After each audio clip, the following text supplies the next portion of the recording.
আজকে আসলে আমরা এখানে মর্মাহত হৃদয়ে শোকাহত হৃদয়ে দাঁড়িয়েছি।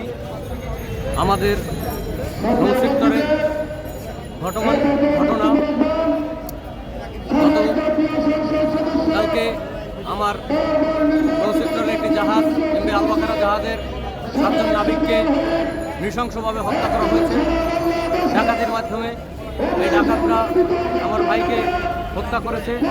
আমরা এর তীব্র নিন্দা জানাচ্ছি এবং দ্রুত এই ডাকাতদেরকে, এই হত্যাকারীদেরকে বিচারের আওতায় আনার দাবি জানাচ্ছি এবং এবং এই ভুক্তভোগী যে পরিবারগুলো আছে এই পরিবারকে সরকার হোক, মালিক সংগঠন হোক কিংবা শ্রমিক সংগঠন হোক, তাদের মাধ্যমে আর্থিক সহযোগিতার আহ্বান জানাচ্ছে এবং ভবিষ্যতে যেন নৌপথে এই ধরনের নৈরাজ্য, দুর্নীতি, এই ধরনের নৃশংসতা, ডাকাতির সম্মুখীন আমাদেরকে না হতে হয়, এর জোর দাবি জানাচ্ছে।